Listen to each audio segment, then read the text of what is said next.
ইসলাম যেটা হারাম করেছে সেটাই জাহেলি কারবার। সুদ খাওয়া, সুদী অর্থনীতির উপরে ভিত্তি করে জীবন পরিচালনা করা, এটা ইসলাম সাপোর্ট করে? বুঝেননি কথা? সুদ, সুদ বুঝতে পারছেন না মনে হয়। এই দিকের লোকেরা সুদ খায় না, তাই না? সুদখোর আছে এইদিকে, তো বুঝতেছেন না কেন? আমি মনে করছি সুদ মুক্ত এলাকা। এটা কি এলাকা? দেবচাঁদপুর এলাকা। সুদ হচ্ছে জাহেলিয়াত। ঘুষ, দুর্নীতি, মাদকতা, জুয়া, লটারি, এগুলি জাহেলি রীতিনীতি। এগুলি ইসলাম সাপোর্ট করে না। আর ইসলাম কি? ইসলাম হচ্ছে ঈমান, ইসলাম হচ্ছে সালাত, ইসলাম হচ্ছে সিয়াম, ইসলাম হচ্ছে হজ, ইসলাম হচ্ছে যাকাত, ইসলাম হচ্ছে সত্য কথা বলা, কোরআন তেলাওয়াত করা, দান সাদাকা করা, মানুষের সাথে ভালো আচরণ করা, পিতামাতার খেদমত করা, সমাজে কল্যাণমূলক কাজ করা, এগুলো হচ্ছে ইসলাম। এগুলি কি? ইসলাম। তো বর্তমান সমাজে জাহেলি রীতিনীতিটা বেশি, ইসলাম কেউ মানতে চায় না। যদি আপনি ইসলাম মানতে চান তাহলে আপনি তো কোনো পাপ কাজ করতে পারছেন না। যখন আপনি ইসলাম মানবেন আপনি হারাম খেতে পারবেন না। যখন আপনি ইসলাম মানবেন তখন আর সুদ খেতে পারবেন না, ঘুষ খেতে পারবেন না, দুর্নীতি করতে পারবেন না, মদ পান করতে পারবেন না, বেপরদায় চলতে পারবেন না। আর ইসলাম না মানলে কোনো সমস্যা নেই। আমরা হলো মুসলিম। বলেন তো কি? আগে আল্লাহ সুবহানাহু ওয়া তাআলা আমাদের নাম বলেছেন ইনসান, মানুষ। তারপরে যারা ঈমান এনেছেন তাদেরকে আল্লাহ নাম দিয়েছেন কি? মুসলিম। কে বলতে পারে মুসলিম এর বাংলা অর্থটা কি? ভুলে গেল মনে হয়। বলেন, মুসলিম মানে কি? হ্যাঁ, আত্মসমর্পণকারী। কার কাছে? শয়তানের কাছে? আল্লাহর কাছে। মুসলিম মানে আত্মসমর্পণকারী। কোরআন মাজিদে আল্লাহ যা বলেছেন তা মেনে নিতে হবে, যা নিষেধ করেছেন তা থেকে বেঁচে থাকতে হবে। এর নাম হচ্ছে মুসলিম। মুসলিম ব্যতীত পৃথিবীতে যত জাতি আছে সবার নিজস্ব ক্ষমতা আছে, নিজস্ব স্বাধীনতা আছে। কথা বলো না, একটু ধৈর্য ধরেন। আমি কিন্তু ওইভাবে বক্তৃতা দিতে পারি না। আমার পূর্বে অনেকে আলোচনা করলো না, কি সুন্দর আলোচনা। হ্যাঁ, হাদিয়া আছে আপনাদের, হাদিয়া নিয়ে তারপরে যাবেন। একটু ধৈর্য ধরেন, আমি কয়েকটা কথা বলি। মুসলিম আত্মসমর্পণকারী। পৃথিবীতে যত জাতি আছে সবার নিজস্ব শক্তি আছে, ক্ষমতা আছে, স্বাধীনতা আছে। যখন আপনি বলবেন যে আমি মুসলিম, তখন আর আপনার নিজস্ব স্বাধীনতা নেই। আমেরিকা, ব্রিটেন যেগুলি বিজাতি, ওরা যা মন চায় তাই করে। মদ পান করছে, জেনা করছে, গান বাজনা শ্রবণ করছে। ও হালাল হারাম বিবেচনা নেই, কেননা ওরা আল্লাহকে মানে না। যখন আপনি বলবেন যে আপনি মুসলিম, তখন আর আপনার নিজস্ব ক্ষমতা থাকবে না। আপনি পোশাক গায়ে দিতে পারবেন না, জুতা পায়ে দিতে পারবেন না, ঘুমাতে পারবেন না, খেতে পারবেন না, পেশাব পায়খানা করতে পারবেন না। যা কিছু করতে যাবেন সেখানে কার বিধান মেনে চলতে হবে? আল্লাহর। আমার ক্ষমতা নাই, কিন্তু আমি একটা বোতল 2 লিটারের একটা পানির বোতল 40 টাকা দিয়ে কিনেছি। ওই বোতলের মালিক আমি। বলেন তো, আমি যে কিনলাম মালিক কে? আপনি যে কিনেছেন মালিক কে? আপনি। আপনার টাকাতেই কিনা আপনার পানির বোতল, আপনার নিজস্ব ক্ষমতা নেই ওটা খাওয়ার। কার বিধান না মানা পর্যন্ত ওকে বাম হাতে ধরতে পারবেন না। হ্যাঁ, আপনি বিজাতি হন, বাম হাতে কেন, বাম পায়ে খান, সমস্যা নেই। যখন আপনি বলবেন যে আমি মুসলিম, তখন আর বাম হাতে চলবে না, তখন কোন হাত? কেন? আপনি যে মুসলিম, আত্মসমর্পণ করেছেন কার বিধানের কাছে? আর আল্লাহর বিধান হচ্ছে কোন হাতে খাওয়া? ডান হাত। এরপরে খাওয়ার শুরুতে কি? বিসমিল্লাহ। খাওয়া শেষ করে আলহামদুলিল্লাহ। তাহলে এগুলি হচ্ছে আল্লাহর বিধান। তো যারা বিজাতি তারা কি এটা মানে? কেন ওরা বিজাতি? আপনি মুসলিম, আপনিও যে বিজাতির মতো কাজ করছেন। বাম হাতে গ্লাস ধরে পানি খেলেন, বিসমিল্লাহ বলেছেন কিনা জিজ্ঞাসা করলে আবার কয়েক সেকেন্ড ভেবে বলেন বলেছি মনে হয়, তাই না? আবার দাঁড়িয়ে খেলেন। আপনি নামে মুসলিম কিন্তু কর্মে কি না? মুসলিম না। যখন আপনি বলবেন আমি মুসলিম, নিজস্ব কিছু করার ক্ষমতা নেই আপনার, পোশাক গায়ে দিতে পারবেন না। মুহাম্মদ সাল্লাল্লাহু আলাইহি ওয়াসাল্লাম বলছেন যখন তোমার পোশাক গায়ে দিবে তখন এই দোয়াটা পড়ো, আলহামদুলিল্লাহিল্লাযী কাসানি হাযা ওয়া রাযাকানি মিন গায়রি হাওলিন মিন্নি ওয়ালা কুওয়া। সমস্ত প্রশংসা সেই আল্লাহর, যিনি এই পোশাক গায়ে দেওয়ার ক্ষমতা আমাকে দিলেন। আল্লাহ ছাড়া এই ক্ষমতা আমার ছিল না। এটা পোশাক গায়ে দেওয়ার দোয়া। আপনি জুতাটা পায়ে দিতে পারবেন না, জুতাটা পায়ে দেওয়ার সময় তো প্রথমে ডান পা বিসমিল্লাহ বলে, খোলার সময় আগে বাম পা তারপরে ডান পা। আপনি পেশাব পায়খানায় যেতে পারবেন না। মুহাম্মদ সাল্লাল্লাহু আলাইহি ওয়াসাল্লাম বলছেন তোমরা বলবে ইজা দাখালাল খালাহাদুম, তোমাদের কেউ যখন পেশাব পায়খানায় প্রবেশ করবে তখন এটা বলো, বিসমিল্লাহে আল্লাহুম্মা ইন্নী আউযু বিকা মিনাল খুবসি ওয়াল খাবায়েস। এরপরে টয়লেট থেকে বের হওয়ার পরে বলবা গুফরানাকা। যখন তোমরা ঘুমাতে যাবে তখন বলবে আল্লাহুম্মা বিসমিকা আমুতু আহইয়া। যখন ঘুম থেকে উঠবে তখন বলবে আলহামদুলিল্লাহিল্লাযী আহইয়ানা বা'দা মা আমাতানা ওয়া ইলাইহিন নুশুর। তাহলে আপনি যেটাই করতে যাচ্ছেন সেখানে কার বিধান?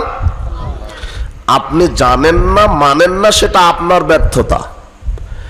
যখনই আপনি বলবেন যে মুসলিম, তখন যা করতে যাবেন সেখানেই কার বিধান দ্বারা সাজানো আছে? আল্লাহর। কেননা আপনি মুসলিম।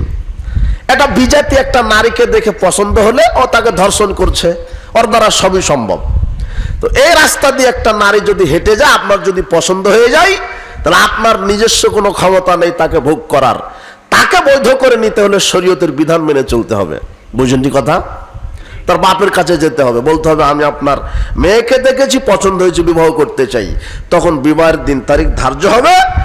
মেয়ের বাপ তখন একটা খুতবা পাঠ করার মাধ্যমে বলবে আমার মেয়ে অমুক, এত টাকা মোহর দিয়ে তুমি তাকে স্ত্রী হিসেবে কবুল করো। এটা না বলা পর্যন্ত, আর আপনি কাবিল তো না বলা পর্যন্ত পৃথিবীতে কোনো নারী আপনার জন্য হালাল হবে না। আর বিজাতিদের এটা লাগে না, এটা পছন্দ হচ্ছে ধর্ষণ করে দিচ্ছে। বুঝতে পারেননি কথা? যখনই আপনি বলবেন যে আমি মুসলিম, আপনার নিজস্ব কোনো কিছু করার ক্ষমতা নেই। কেননা আপনি কার বিধান দ্বারা নিজেকে বন্দী করে রেখেছেন? আল্লাহর। ইচ্ছা করলে সুদ খেতে পারবেন না, ঘুষ খেতে পারবেন না, দুর্নীতি করতে পারবেন না। একটা রশি দ্বারা আপনাকে আল্লাহ বেঁধে রেখেছে, যে রশিটার নাম হচ্ছে ঈমান। বলছিলাম কি বিষয়টা বক্তব্যের? ইলমে দ্বীন শিক্ষার গুরুত্ব। এই যে দুটো বাচ্চা সূরা কাউসার তেলাওয়াত করলো, সূরা ফাতিহা পাঠ করলো সবাই, এরা হচ্ছে কোরআন শিখলো। ছেলে মেয়েকে কোরআন শিক্ষা দিতে হবে। আকাশের নিচে জমিনের উপরে কোরআন সুন্নাহর বিদ্যার উপরে কোনো বিদ্যা নেই।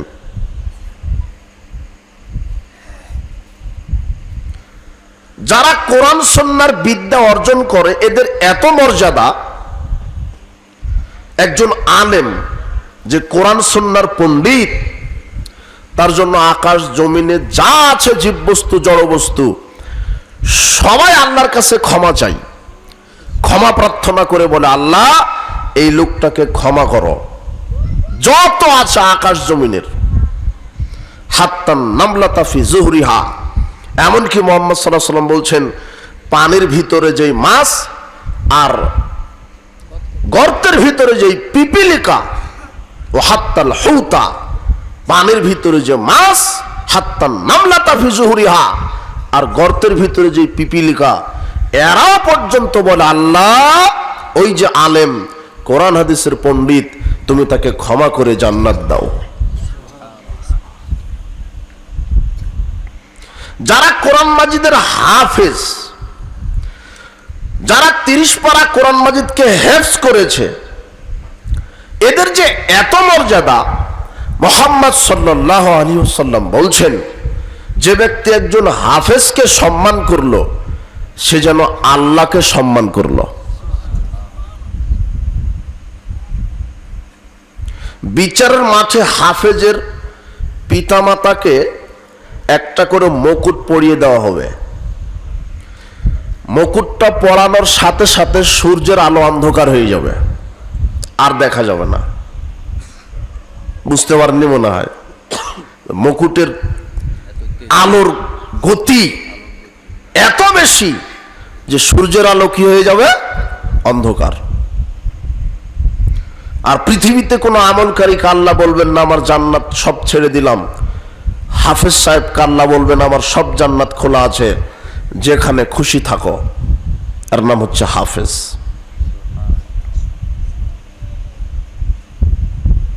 তাহলে আপনার ছেলেকে কোরআন শিক্ষা দেন, হাদিস শিক্ষা দেন। আপনার ছেলেকে কি শিক্ষা দিচ্ছেন একটু কি ভেবেছেন? যে ছেলে মেয়েকে যেটা শিক্ষা দিচ্ছেন, ওকে কি শিক্ষা দিচ্ছেন? ও কি আপনার মৃত্যুবরণ করার পরে বলতে পারবে রব্বির হামহুমা কামা রব্বায়ানি সগীরা, আল্লাহ মাগফিরলি হাইয়িনা ওয়া মাইয়িতিনা ওয়া শাহিদিনা ওয়া গায়বিনা ওয়া সগীরিনা ওয়া কবীরিনা? এটা কি বলতে পারবে? আল্লাহ মাগফিরলা ওয়ারহামহু ওয়া আফি ওয়াফু আনহু ওয়া আকরিম নুজুলাহু ওয়া সি'ম মাদখালাহু ওয়াগসিলহু বিল মাই ওয়াস সালজি ওয়াল বারাদ ওয়া নাক্কিহি মিনাল খাতায়া কামা ওয়া নাক্কাস সাওবুল আবিয়াজু মিনাদ দানাস ওয়া আবদিলহু দারান খায়রাম মিন দারিহি ওয়া আহলান খায়রাম মিন আহলিহি ওয়া যাওজান খায়রাম মিন যাওজিহি ওয়া আদখিলহুল জান্নাহ ওয়া আইযু মিন আযাবিল কবর ওয়া মিন আযাবিন নার। এভাবে কি বলতে পারবে? এভাবে যদি বলতে পারে আপনার সন্তান পৃথিবীতে, আপনি মারা গেছেন, আল্লাহ আপনাকে জান্নাতে বিভিন্ন মর্যাদা দিবেন, আপনার থাকার জায়গা স্তর বাড়িয়ে দিবেন। আল্লাহ বলবেন যে এগুলি তোমাদের, এত মর্যাদার যত দেখছো সব তোমাদের। তখন আপনি অবাক হয়ে বলবেন, আন্নালি হাজি, এত মর্যাদা আমাদের? আমরা তো এত আমল করিনি, আমরা এত আমল তো করিনি, এত মর্যাদা আমাদের? আমরা তো এত আমল করিনি, এত মর্যাদা আমাদের?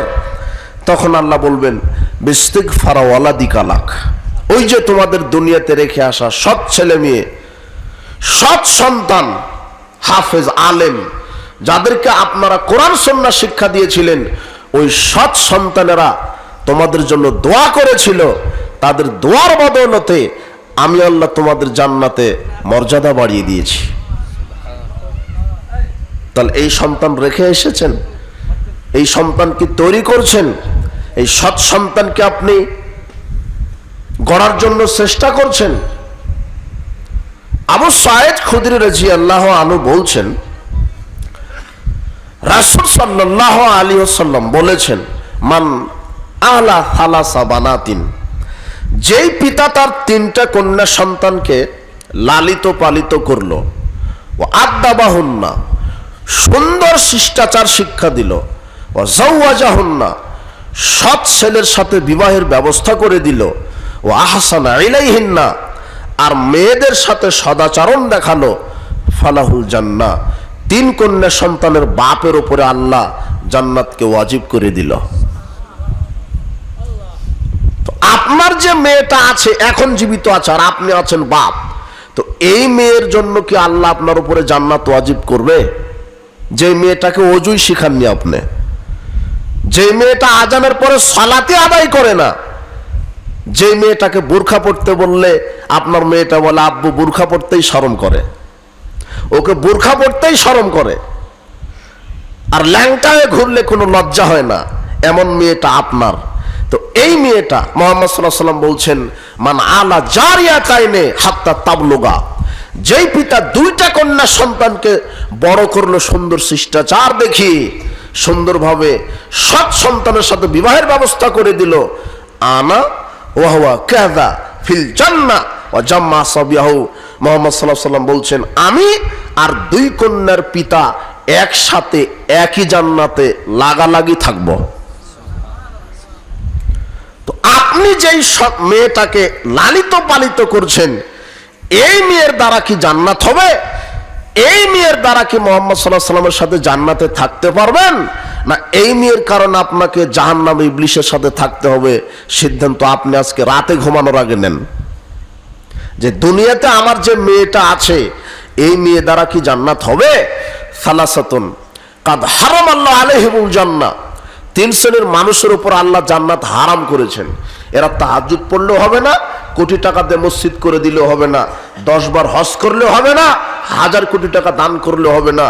তিন শ্রেণীর মানুষের উপরে জান্নাত হারাম এটা ঘোষণা হয়েছে। তার এক হচ্ছে দায়ুস, যার বেটি, যার স্ত্রী, যার ছেলে মেয়ে বেপরদায় চলে, এরা তাহাজ্জুদ দিয়েও জান্নাত হবে না। আপনার মেয়েটা যদি রাস্তায় উলঙ্গ হয়ে চলে, তাহলে আপনার আর 5 ওয়াক্ত সালাত দিয়ে জান্নাত হবে না। তা আপনার ছেলে মেয়েকে কি শিক্ষা দিচ্ছেন? মুহাম্মদ সাল্লাল্লাহু আলাইহি ওয়াসাল্লাম বলছেন যে দুটা কন্যা সন্তানকে সুন্দরভাবে লালিত পালিত করবে, সৎ ছেলের সাথে বিবাহ দিবে। সৎ ছেলে মানে কি বোঝাতে চাচ্ছেন? যেটা ব্যাংকে চাকরি করে, তা না? ওটা সৎ ছেলে। যেটা মাসে বেতন পায় 1.5 লক্ষ টাকা, ওটা হলো সৎ ছেলে। আর মসজিদের ইমাম 5,000 টাকা পায়, ওটা হবে না, ওটা সৎ ছেলে নয়।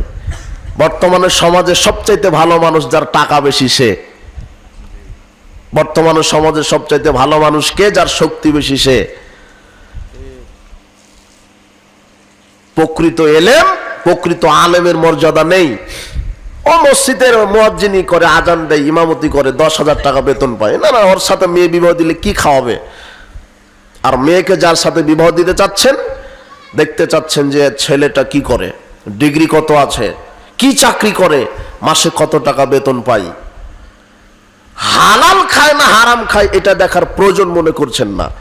আজানের পরে 5 ওয়াক্ত সালাত আদায় করে কিনা এটা প্রয়োজন মনে করছেন না। শোনেন, বেনামাজির সাথে বিবাহ দেওয়া হারাম, বেনামাজি ছেলের সাথে মেয়ে বিবাহ দেওয়া কি হারাম। মুহাম্মদ সাল্লাল্লাহু আলাইহি ওয়াসাল্লাম বলছেন সৎ ছেলের সাথে বিবাহ দিতে হবে। হারামখোর সৎ ছেলে, তাই না? যে হারাম খায়, হারামখোরের সাথে মেয়ে বিবাহ দেওয়া হারাম, বেনামাজের সাথে মেয়ে বিবাহ দেওয়া হারাম। মুহাম্মদ সাল্লাল্লাহু আলাইহি ওয়াসাল্লাম বলছেন সৎ ছেলের সাথে যেই পিতা তার মেয়েকে বিবাহ দিবে, তাকে সুন্দর শিষ্টাচার শিক্ষা দিবে, তাকে সুন্দর আদব কায়দা শিক্ষা দিবে। সুন্দর শিষ্টাচার কি? আম্মু বিসমিল্লাহ বলে খাও, খাওয়া শেষ আলহামদুলিল্লাহ বলো। আম্মু আজান হলে আউয়াল ওয়াক্তে সালাত আদায় করো, জরুরি প্রয়োজন ছাড়া বাড়ি থেকে বের হবে না, হলে পর্দা করে শালীন পোশাক পরে বের হও। আম্মু খারাপ বন্ধু বান্ধবের সাথে ঘুরো না, মেয়ের কোনো ছেলে বন্ধু থাকতে পারে না, মেয়ের ছেলে বন্ধু থাকা হারাম। মেয়ের মেয়ে বান্ধবী থাকবে, তবু হতে হবে, দেখতে হবে যে মেয়ের মেয়ে বান্ধবী ভালো না খারাপ। রাসূল সাল্লাল্লাহু আলাইহি ওয়াসাল্লাম বলছেন সঙ্গ দোষে লোহা ভাসে। আপনি লোহাটা পানিতে ফেলে দেন, লোহা ডুবে যাবে। লোহাটা কাঠের সাথে লাগিয়ে দেন, লোহাও ভাসবে, কাঠও ভাসবে। আপনার মেয়েটা ভালো, কিন্তু একটা খান্নাস নারীর সাথে যদি ঘুরে, আপনার মেয়েটাও খারাপ হয়ে যাবে। আপনার ছেলেটা ভালো, আপনার ছেলে একটা ঘুষখোর, সুদখোর, মদখোরের সাথে ঘুরলে আপনার ছেলেটাও খারাপ হয়ে যাবে। সঙ্গ দোষে লোহা ভাসে। এই জন্য বলছি যে আপনার ছেলে মেয়ে কোথায় কি করে একটু তদন্ত করেন। মেয়েকে কিভাবে শিষ্টাচার শিক্ষা দিবেন? ফজরের সালাতের পরে কোরআন তেলাওয়াত করো, সব সময় সত্য কথা বলো, বড়দেরকে সম্মান করো, সালাম দাও, পিতামাতার সাথে সদাচরণ করো, এভাবে শিক্ষা দিবেন। আপনি যদি আপনার ছেলে মেয়েকে বলেন এই 5 ওয়াক্ত সালাত আদায় করো, ফজরের পরে কোরআন তেলাওয়াত করো, বিসমিল্লাহ বলে খাও, খাওয়া শেষে আলহামদুলিল্লাহ বলো, আপনি যে শিক্ষা দিলেন আপনার ছেলে মেয়ে যত ইবাদত করবে তার সমপরিমাণ নাকি আপনিও পেতে থাকবেন। তো আপনি এই ছেলে মেয়েকে তৈরি করেন, আপনি এই ছেলে মেয়েকে তৈরি করেন যেই ছেলে মেয়ে কোরআন হাদিস জানবে, আলেম হবে, হাফেজ হবে। যেই ছেলে মেয়ে আজানের পরে সালাত ত্যাগ করবে না, যেই ছেলে মেয়ে কোনোদিন মাদক সেবন করবে না, এমন ছেলে আপনি শিক্ষা দিচ্ছেন ছেলেকে। যখন আমাদের সাথে দেখা হয় তখন আপনি গর্ব করেন, আকবর বিন আবেদ সাহেব, এই যে আমার ছেলেটা 10 বছর বয়স, দেখেন আপনি ধরেন কি ধরতে চাচ্ছেন, ইংরেজি সবই পারে, গুড মানে কি, মর্নিং মানে কি, টাইগার মানে কি, দেখেন একটাও আটকাতে পারবেন না। মোবাইলের সব ফাংশন শিখেছে আমার ছেলেটা, কম্পিউটার জানে, ব্রাউজিং জানে, ইন্টারনেট জানে, সবই জানে। আমার ছেলেটা একেবারে সব দিকে স্কলার। আব্বু আব্বু এটাই হলো আকবর বিন আবেদ, ওই জন্য এটা বক্তব্য শোনো, একটু সালাম দাও সালাম দাও। তখন আপনার ছেলেটা আমাকে বাম হাত আগিয়ে দিচ্ছে। বলেন তো কোন হাত? বাম হাত।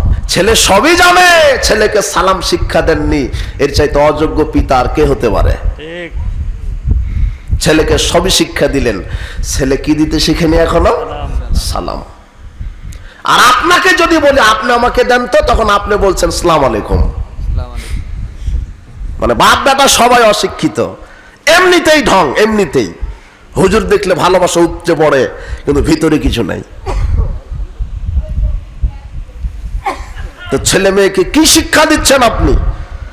আপনি গর্ব করছেন আপনার এই যে গজমতখালি পাহাড়ে 1 কাপ চা খেতে খেতে গর্ব করছেন ছেলে একটা হয়েছে আমার বিশেষ ক্যাডার, ছেলে একটা হয়েছে আইনজীবী, ছেলে একটা হয়েছে র্যাব, মেয়ে একটা হয়েছে ডানা কাটা পরি, রাস্তা দিয়ে হাঁটলে ছেলে মেয়ে লাইন ধরে, এভাবে গর্ব করছেন আপনি। মেয়ে একটা হয়েছে রাজশাহী বিশ্ববিদ্যালয়ে পড়ে, ছেলে একটা হয়েছে সচিব, মাসে 6 লক্ষ টাকা ইনকাম করে, ছেলে একটা হয়েছে ইঞ্জিনিয়ার, মাসে 12 লক্ষ টাকা ইনকাম করে, ছেলে একটা হয়েছে ব্যাংকে চাকরি করে, মাসে 1.5 লক্ষ টাকা বেতন পায়। এভাবে গর্ব করছেন, কিন্তু ওর লজ্জা হচ্ছে না যে ছেলে মেয়ে একটাও সালাত আদায় করে না। বুঝেননি কথা? ওর লজ্জা হয় না যে তারা ওযুই শিখেনি, ওর লজ্জা হয় না যে তারা জানাজার দোয়াটাই জানে না, লজ্জা হয় না ছেলে মেয়েকে সূরা ফাতিহা শুদ্ধ করে শিখায়নি, এই জন্য লজ্জা হয় না। ও গর্ব করছে মাসে 1.5 লক্ষ টাকা ইনকাম। আর আপনার মাস্টার শিক্ষক হাই স্কুল প্রাইমারিতে চাকরি করে, ও মনে করে যে আমি কি হয়ে গেলাম। এটা ভ্যান চালক মাসে 40,000 টাকা ইনকাম করে। আপনি অর্থের, দম্ভের, ক্ষমতার বড়াই দেখাবেন না, আপনি এভাবে গর্ব করেন না। বিশেষ ক্যাডার, 1.5 লক্ষ টাকা বেতন পাই, ব্যাংকে চাকরি করে, 1.5 লক্ষ টাকা বেতন পাই। ব্যাংকে চাকরি করা খারাপ নয়, সুদী ব্যাংকে চাকরি করা হারাম। সুদী ব্যাংকে চাকরি করা হারাম। বাংলাদেশে তো সুদী ব্যাংক নাই, তাই না?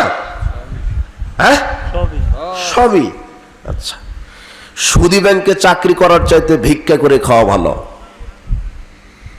ভিক্ষা করে খেলে ইবাদত কবুল হবে, সুদী ব্যাংকে চাকরি করে বেতন উঠিয়ে ওই বেতন দিয়ে ভাত চাউল কিনে খেয়ে ইবাদত কবুল হবে না। আমার বহু বক্তব্য, বহুবার একটা কথা বলা আছে যে এই খুঁটিকে আমি বলেছি এ সুদী ব্যাংকে চাকরি করে, এ মাসে 1.5 লক্ষ টাকা ইনকাম করে, আর এই খুঁটিটা মাসে ভিক্ষা করে 30,000 টাকা ইনকাম করে। এর 1.5 লক্ষ টাকা দিয়ে দুধ দিয়ে সারি খেয়ে সিয়াম রাখবে, এর সিয়াম কবুল হবে না। আর 30,000 টাকা দিয়ে দুধ কিনে সারি খেয়ে সিয়াম রাখবে, এর সিয়াম কবুল হবে। বলেন তো এটা কেন কবুল হচ্ছে না? এলো হারামখোর, আর এ হলো হালালখোর। পৃথিবীতে 2টা প্রাণী আছে যাদের জন্য দোয়া করা হারাম। কয়টা প্রাণী? 2 শ্রেণীর মানুষ। পৃথিবীতে 2 শ্রেণীর মানুষ আছে যাদের জন্য দোয়া করা হারাম। এক হচ্ছে হারামখোর, আর এক হচ্ছে বেপর্দা নারী, পতিতালয়ের নারী। এদের জন্য দোয়া করা হারাম। মনে হচ্ছে যে একটু অমনোযোগী হয়ে গেলেন, এখনো ধৈর্য হারা হয়ে গেলেন কেন? একটু আমি শেষ করে দিব। তো আমি তো আপনার অমনোযোগিতা চাচ্ছি না। কয় শ্রেণীর লোকের জন্য দোয়া করা হারাম? দুই শ্রেণী। একটা হচ্ছে হারামখোর, আর এক হচ্ছে পতিতালয়ের নারী। এদের জন্য দোয়া করা হারাম, এদেরকে অভিশাপ দিতে হবে, এদের জন্য দোয়া করা জায়েজ নয়। একটা দোয়া চলতে পারে, আল্লাহ হেদায়েত দান করো, এটা চলতে পারে। এছাড়া বলতে পারবেন না তাকে ক্ষমা করো, তাকে রুজি দাও, তাকে সুস্থতা দান করো, তার পাপ ক্ষমা করো, তার বালা মুসিবত দূর করো। এইভাবে দোয়া করা হারাম। বলেন তো কয় শ্রেণী? দুই শ্রেণী। এক হারামখোর, দুই পতিতালয়ের নারী।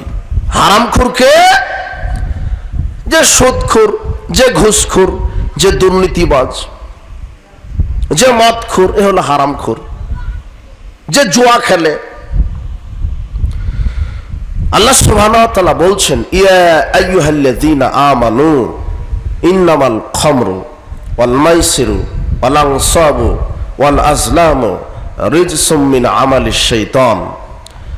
হে পৃথিবীর বিশ্বাসীগণ, আমি মদ হারাম করেছি, আমি জুয়া হারাম করেছি, আমি মূর্তি হারাম করেছি, আমি লটারি হারাম করে দিয়েছি। এগুলি শয়তানের কাজ। অত্র আয়াতে চারটা বস্তু আল্লাহ হারাম করেছেন। কয়টা বলেন তো? চারটা। এক হলো মদ, মাদকতা হারাম। মাদক কি জিনিস? মদ কি জিনিস? মুহাম্মদ সাল্লাল্লাহু আলাইহি ওয়াসাল্লাম বলছেন, কুল্লু মুসকিরিন খামর, যার ভিতরে নেশা আছে। বলেন তো কি আছে? নেশা। যেটা খেলে নেশা হয়, যেটা খেলে নেশা হয়, মানুষের হিতাহিত জ্ঞান ঠিক থাকে না, মানুষের বিবেক ঠিক থাকে না, যেটা খেলে মানুষ পাগলামি করে, এটা হলো মদ। তো কোনটা খেলে মানুষ পাগলামি করে? সিগারেট, বিড়ি, গুল, জর্দা, ইয়াবা, ফেন্সিডিল। এখন আপনি বলবেন, এই হুজুর থামেন, আমি 10 বছর ধরে সিগারেট খাই, পাগলামো, আমি তো কোনোদিন মাতাল হইনি। এই হুজুর থামেন, আমি 20 বছর ধরে জর্দা খাই, কই আমি তো মাতাল হইনি। আপনি যে বললেন যেটা খেলে নেশা হয়, তা আমি তো সিগারেট আর জর্দা খাই, নেশা হয় না তো। মুহাম্মদ সাল্লাল্লাহু আলাইহি ওয়াসাল্লাম বলছেন, মাসকারা কাসিরুহু ফা কলিলুহু হারাম। যেটা বেশি পরিমাণ খেলে বিবেকের ক্ষতি হয়, নেশা হয়, তার অল্পটাও হারাম। যেটা বেশি খেলে নেশা হয়, তার অল্পটা কি? হারাম। তো আপনি যে জর্দা খাচ্ছেন, ওটা পানের সাথে তো 2-1 গ্রাম খান, তাই তো বুঝতে পারেন না। তো যে খাচ্ছে তাকে 150-200 গ্রাম খাইয়ে দেখেন না, ও আর ওর মাথা ঠিক থাকবে না। তো যেটা বেশি খেলে পাগলামি হয়ে গেল, তার অল্প খাওয়াটা কে হারাম করলেন? মুহাম্মদ সাল্লাল্লাহু আলাইহি ওয়াসাল্লাম। ওই জর্দাটাই সিগারেটের ভিতরে দেওয়া আছে, জর্দাটাই বিড়ির ভিতরে দেওয়া আছে। জর্দাটা পানের সাথে আপনি খান, যারা পানের সাথে খায় তারা চিবিয়ে খায়, যারা সিগারেট বিড়ি খায় তারা পুড়িয়ে খায়। বস্তু তো একটাই, বস্তু তো একটাই। বুঝতে পারেননি? যেটা বেশি খেলে নেশা হচ্ছে, তার অল্পটা হারাম, আর অল্পটা আপনি সিগারেট বিড়ির মাধ্যমে খাচ্ছেন, জর্দার ভিতরে খাচ্ছেন। আর জর্দা তো সবাই খায়। আর হুজুরের না খেলে নাকি কণ্ঠস্বর ভালো হয় না, বুঝেননি কথা?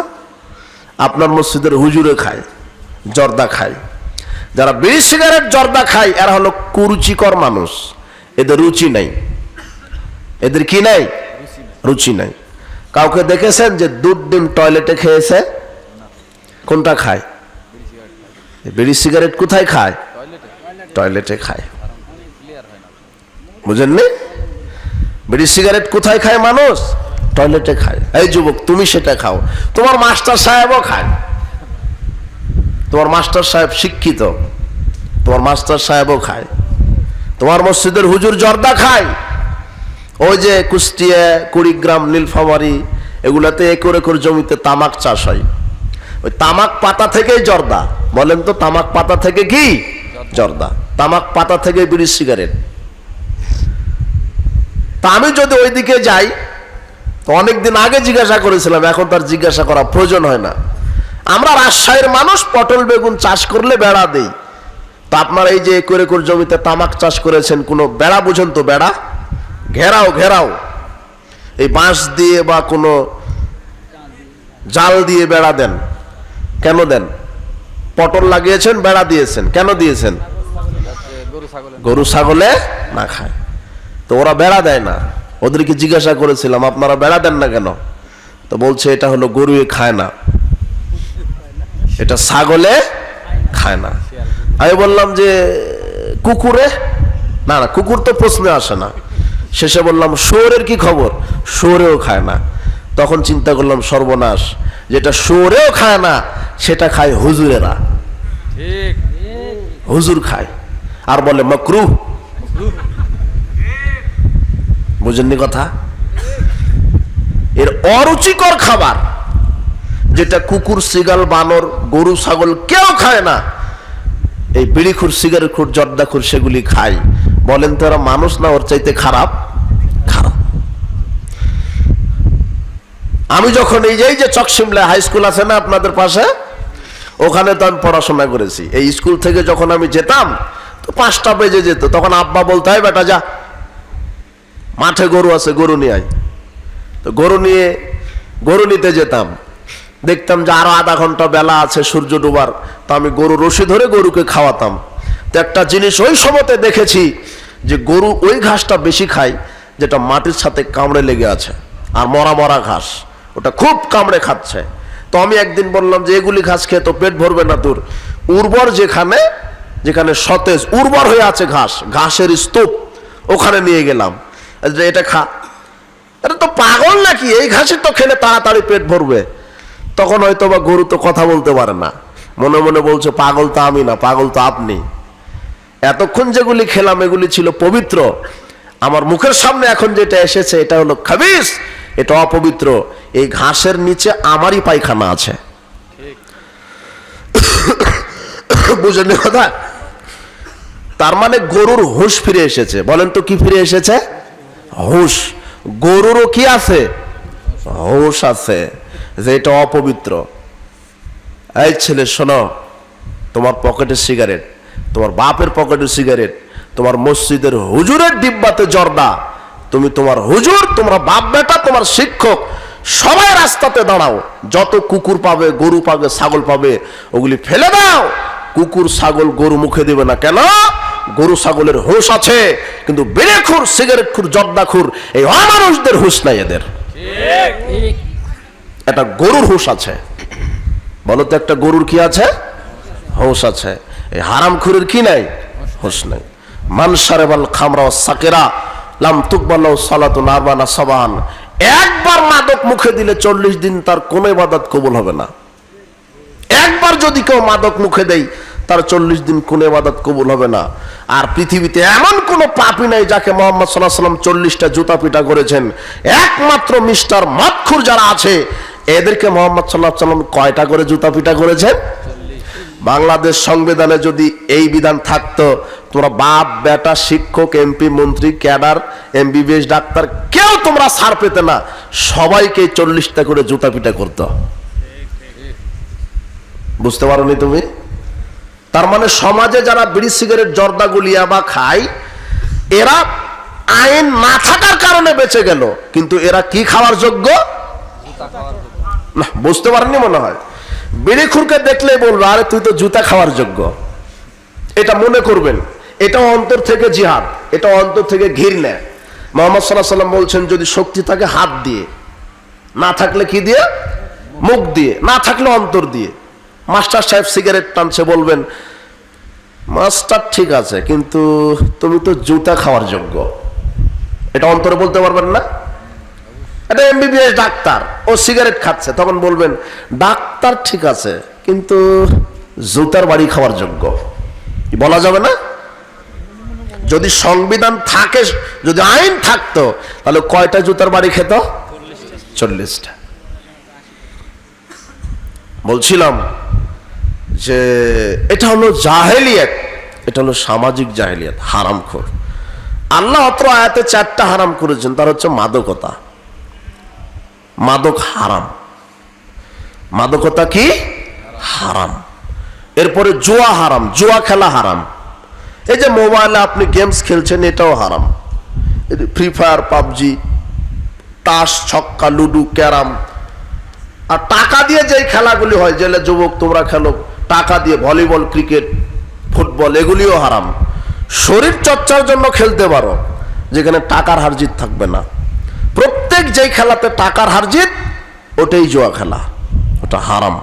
মান লাইবা বিনারদি শির ফাকান্নামা সাবাগা ইয়াদাউ ফি লাহমিল খিনজির ওয়া দামি। যে জুয়া খেললো সে তার হাতকে শুকুরের গোশত এবং মাংসে ডুবিয়ে দিল। ফাকাদ আসাল্লাহ রাসূলুহু, আল্লাহ এবং তার রাসূলের নাফরমানি করলো। আর যারা নাফরমানি করে তাদেরকে আল্লাহ জাহান্নামের শাস্তি দিবেন। তাহলে জুয়া খেলার পরিণাম কি বলেন তো? জাহান্নাম। যেটা তোমরা ছক্কা, লুডু, ক্যারাম খেলছো, মাদকতা, আজকে তোমরা তওবা করো। আপনি তওবা করে উঠেন। জুয়া, তওবা করে উঠেন। ছবি মূর্তি বাড়িতে যদি থাকে তাহলে বাহির করেন। প্রত্যেক সোমবার, বৃহস্পতিবার আল্লাহ জান্নাতের দরজা খুলে দেন। বলেন তো, সোমবার, বৃহস্পতিবার কি খোলা হয়? জান্নাতের দরজা। ইগফারু লিআবদে কুল্লি আবদিন, প্রত্যেক বান্দাকে ক্ষমা করা হয়। প্রত্যেক সোমবার, বৃহস্পতিবার জান্নাতের 8টি দরজা খোলা হয়, প্রত্যেক বান্দাকে ক্ষমা করা হয়। 2 শ্রেণীর মানুষকে ক্ষমা করেন না। বলেন তো কয় শ্রেণী? 2 শ্রেণী। এক, যা আল্লাহর সাথে শিরক করে। কি করে? শিরক। ছবি মূর্তিকে সম্মান করার শিরক, মূর্তির সামনে নিরাপত্তা পালন করার শিরক, কবরকে মূল্যায়ন করার শিরক, কবরে দাঁড়িয়ে কবরবাসীর উসিলায় কিছু প্রার্থনা করার শিরক, মাজার পূজা করার শিরক, খানকা পূজা করার শিরক, পীর পূজা করার শিরক। কত শিরকে আকীদা, পীরের সুপারিশ ছাড়া জান্নাত হবে না, এই আকীদা শিরক। পীর মানুষের পাপ ক্ষমা করতে পারে, এই আকীদা শিরক। পীর কবরে জীবিত থেকে মুরিদদের কল্যাণকর কিছু করতে পারে, এই আকীদা শিরক। খানকা, মাজারে ওরসে কিছু দান করলে বালা মুসিবত বিপদ দূর হয়, এই আকীদা শিরক। কত যে শিরক সমাজে চালু আছে, এগুলি বড় বড় শিরক। এই শোনো, তোমার এই নেতা মন্দিরে গেছে 10 টন গম নিয়ে। কয় টন গম? 10 টন। ও বলছে যে আমি তো নেতা, এবারে একটু জনগণের প্রতিনিধি হব।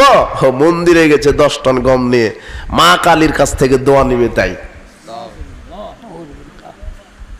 আর পীরের দরবারে গেছে মাজারে, ওখানেও 10 টন।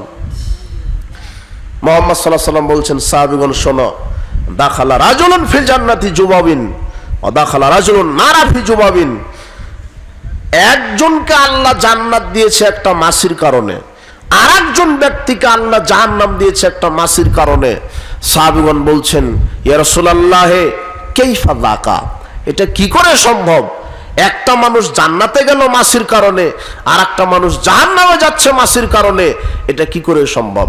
তখন মুহাম্মদ সাল্লাল্লাহু আলাইহি ওয়াসাল্লাম বলছেন, মাররা রাজুলানে, দুজন মুসলিমানে, মুসলিম, আলা কওমিন, একটা গ্রামের উপর দিয়ে যাচ্ছিল। আপনার এই গ্রামের নাম কি? দীপচাঁদপুর গ্রামের উপর দিয়ে যাচ্ছিল। যাওয়ার সময়তে দীপচাঁদপুর কিছু নেতা আছে, ইয়াকিফুন আলা সানামিল্লাহুম, নেতারা রাস্তার পাশে মূর্তি, খানকা, ওরস তৈরি করেছে। তৈরি করার পরে বলছে, কররিবা আলিস সানামিনা কুরবানান, এই তোমরা 2 জন এই মূর্তির সামনে কিছু দিয়ে যাও, এই মাজারে কিছু কুরবানি করো, মানত করো। তখন একজন বলছে, আমার কাছে কিছু নেই। তখন এই নেতারা বলছে, আলাউ কুনতা যুবাবান, যদিও একটি মাছি থাকে তাহলে মাছি অন্তত মানত করো। একটা লোক মাছি মানত করলেন মাজারে, খানকায়, মূর্তির সামনে। ফাদাখালান নার, একটা মাছি মূর্তির সামনে মানত করার কারণে কোথায় চলে গেল? জাহান্নাম। একটা মাছি মাজারে দান করলে জাহান্নাম হয়, আর আপনি গরু খাসি নিয়ে চলে গেছেন কুসুম্বা মসজিদে, ওখানেই করলেন, ওখানেই বরকত। জি না, আপনার ঈমান নেই, ঈমান নষ্ট হয়ে গেছে। সিয়াম কিছু কারণে নষ্ট হয়, ওযু কিছু কারণে নষ্ট হয়, ঈমানও কিছু কারণে নষ্ট হয়। তার শিরক করলে মানুষের ঈমান নষ্ট হয়ে যায়। আপনি গরু খাসি নিয়ে চলে গেছেন মাজারে, খানকাই, আপনার ঈমান নেই। এগুলো হলো শিরক। মানুষের কোনো তৈরি করা নির্দিষ্ট কোনো দিনকে কল্যাণকর মনে করলে শিরক হবে। যার প্রমাণ বাংলার এক শ্রেণীর অশিক্ষিত যুবক যুবতী প্রমাণ করেছে পয়লা বৈশাখে। এই পয়লা বৈশাখ নষ্ট একটা মূল্যায়ন করে যারা দিবস, এই পয়লা বৈশাখে রং ছিটাছিটি হলো, এসএস মঙ্গল শোভাযাত্রা। বিশ্বাস করেন পৃথিবীতে কোনো মানুষের তৈরি করা কোনো মতবাদ, মানুষের তৈরি করা কোনো নির্দিষ্ট দিন কল্যাণ বয়ে আনে না। আল্লাহর কাছে প্রত্যেকটা দিন সমান। যদি আপনি মনে করেন এই দিনটা কল্যাণকর, এই দিনটা অকল্যাণকর, তাহলে আপনি হবেন মুশরিক। কেননা আল্লাহর কাছে সব দিনই সমান। আপনি কেন একটা দিনকে মূল্যায়ন করছেন? এগুলি শিরক। কবর পূজা শিরক, মাজার পূজা শিরক, খানকা পূজা শিরক, পীর পূজা শিরক, এগুলি বড় বড় শিরক, ঈমান নষ্ট হয়। তাবিজ ব্যবহার করা শিরক, তাবিজ ঝুলালে শিরক হয়।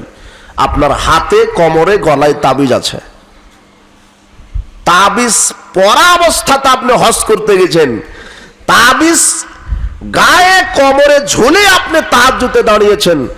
শোনেন, আকবালা ইলাইহি রাহমাতুল্লিল নবী সাল্লাল্লাহু আলাইহি ওয়াসাল্লাম 10 জন ব্যক্তি মুহাম্মদ সাল্লাল্লাহু আলাইহি ওয়াসাল্লামের কাছে এসেছেন তারা ইসলাম কবুল করবে বলে। কয়জন ব্যক্তি? 10 জন।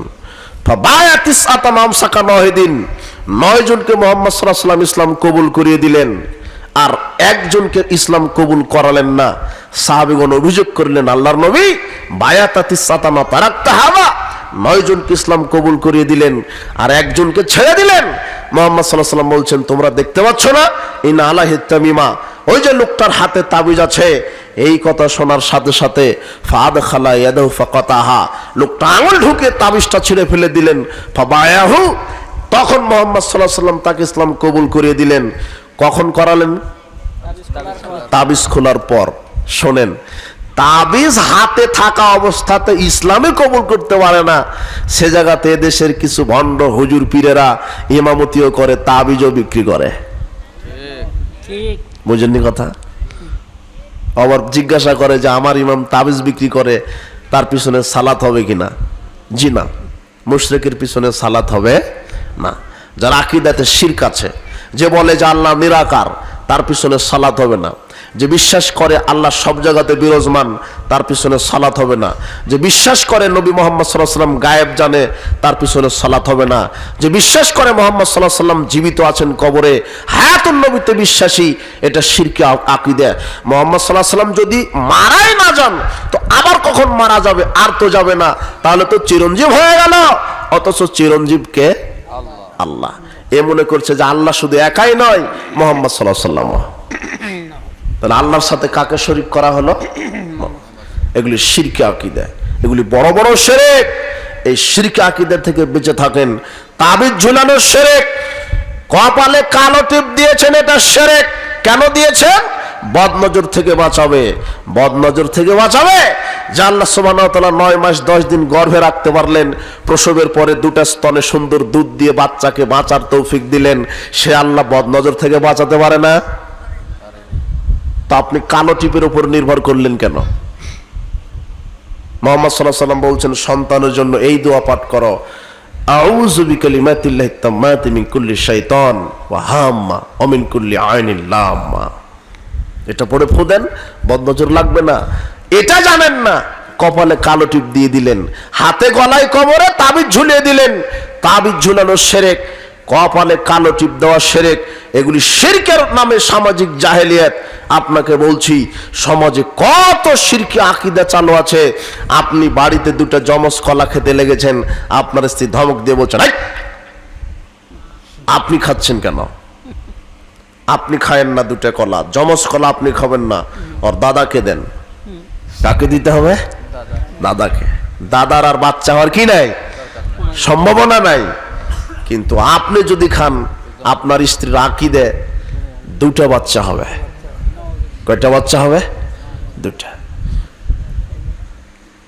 এটা হলো শিরক। এটা কি?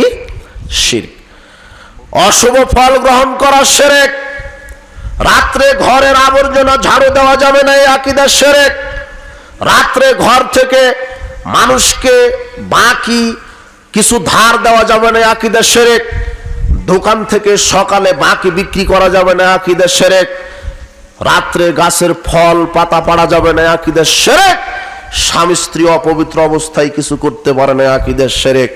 সমাজে কত শিরক চালু আছে, এগুলি শিরক। আমি ওই হাদিসটা বোঝাচ্ছি, সোমবার বৃহস্পতিবার সবাইকে ক্ষমা করে দেন। কয় শ্রেণীর মানুষকে ক্ষমা করেন না? দুই শ্রেণী। এক, যারা আল্লাহর সাথে কি করে? শিরক করে। দেখেন কত শিরকি আকীদা আছে। টিকটিকি ঠিক ঠিক করছে, আপনার দাদিটা বলছে হ্যাঁ বেটা তোর কথা ঠিক। মানে যত শিরকের এক একটা ফ্যাক্টরি সব এই বুড়িদের ভিতরে আছে, বুঝলেন কথা? আর বেদাতের ফ্যাক্টরি হচ্ছে এই মুরব্বী যারা দাড়ি পাকা, এরা যত বেদাতে আমল এদের ভিতরে, এরা সোজাই হয় না। বলছে বাপ দাদা থেকে করে আসছি, বাপ দাদা থেকে মোনাজাত করে আসলাম, এখন বলছে বেদাত। বাপ দাদা থেকে মানুষ মারা গেলে 40 খাইয়ে দিই, বাপ দাদা থেকে হালুয়া রুটি খেলাম, এখন হবে না। বাপ দাদার দোয়া দিয়ে তো ধর্ম চলবে না, ধর্ম চলবে কোরআন হাদিস দিয়ে। কি দিয়ে? কোরআন হাদিস দিয়ে। বাপ মা মারা গেলে 40 দিনে 40 খাওয়ানো বেদাত। এর ভিতরে শিরক আছে একটা। কেন? দিন ধার্য করা হয়েছে 40 দিনের দিনেই করতে হবে। 21 দিনে, 7 দিনে কত কি করছে, এগুলি বেদাত, এগুলি করা যাবে না।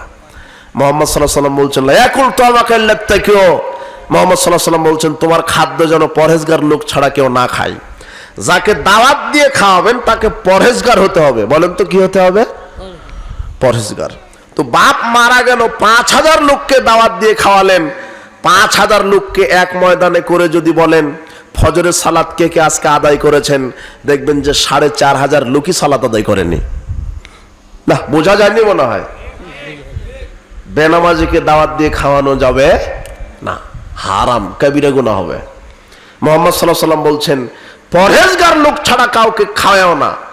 এমনিতেই হিন্দু ইহুদি খ্রিস্টান বিজাতি এসেছে, যা চাইলে ফেরত দিবেন না। কেউ যদি হাত পেতে চায় তাকে ফেরত দিয়ে না, কিছু দেন। কিন্তু যাকে দাওয়াত দিয়ে খাওয়াতে চাচ্ছেন তাকে কি হতে হবে? পরহেজগার হতে হবে। তো বেনামাজি তো খুব পরহেজগার, তাই না? কেন? ওকে বলেন সালাতের কথাও বলবে যে আমার সালাত ঠিক না ঠিক থাকতে পারে, আর কি ঠিক আছে? ইমান ঠিক আছে। তখন আপনার বলবেন যে আমার জুতাও ঠিক আছে। বেনামাজি মানুষের কাতারে পড়ে না, হলো পশু প্রাণীর মতো। ও কিসের মতো?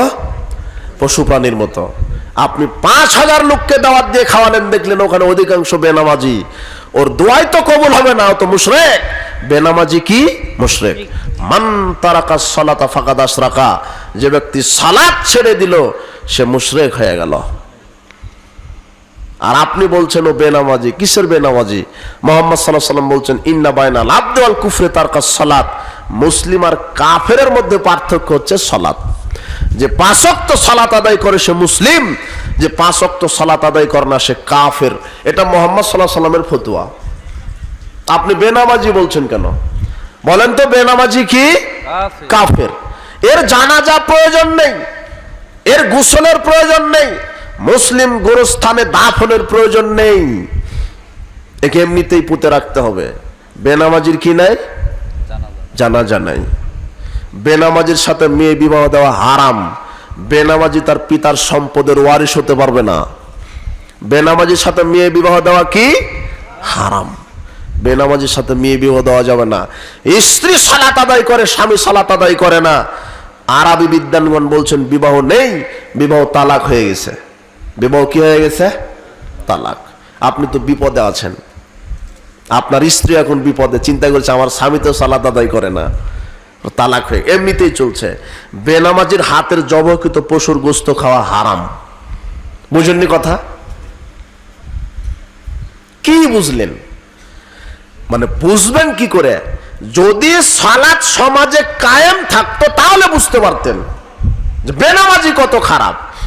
এই যে পোশাক গায়ে দেওয়া, এটা সমাজে কায়েম নাই? হ্যাঁ, এই যে পোশাক আমরা গায়ে দিই, এটা সমাজে কি আছে? পোশাক গায়ে দেওয়া এটা সমাজে কায়েম আছে। তাই কাউকে উলঙ্গ দেখতে পান? যদি কাউকে উলঙ্গ দেখেন তাহলে বলবেন এ হলো কি? পাগল। বুঝলেন কথা? ঠিক সালাতটা যদি সমাজে কায়েম থাকতো তাহলে একজন বেনামাজিকেও আপনি দেখতে পেতেন না, সালাতটা সমাজে কায়েম নাই, যার কারণে আপনার কাছে মনে হচ্ছে যে এটা কি, অধিকাংশই তো বেনামাজি মুশরিক। বলছিলাম সামাজিক জাহেলিয়াত, দুই শ্রেণীর মানুষকে আল্লাহ ক্ষমা করে দেন, দুই শ্রেণীর মানুষকে আল্লাহ ক্ষমা করেন না, সবাইকে ক্ষমা করে দেন। তার এক হচ্ছে মুশরিক, দুই কি হিংসুক। বলেন তো কি হিংসুক। আর একজন মুসলিমের সাথে যে শত্রুতা করে আছে, এই রোগটা বেশি, প্রতিবেশীর সাথে হিংসা, মুসলিম দিনী ভাইয়ের সাথে হিংসা। আরে মুসলিম দিনী ভাই বাদ দেন, নিজের পেটের ভাই 1 শতক জমি নিয়ে দ্বন্দ্ব, 10 বছর ধরে কথা নেই, এদের ফরজ নফল ইবাদত কবুল হচ্ছে না, এরা ক্ষতিগ্রস্তের মধ্যে আছে। বলছিলাম যে সামাজিক জাহিলিয়াত আপনাকে দেখাতে গিয়ে বললাম, সব জায়গাতে প্রতারণা, সব জায়গাতে ন্যায়পরায়ণ লোকের, সত্যবাদী লোকের, সনিষ্ঠ লোকের, চরিত্রবান লোকের সংখ্যা সমাজে খুবই কম, নাই বললেই চলে। প্রায় প্রতারক, সবাই প্রতারক। কেউ বা সুদখোর,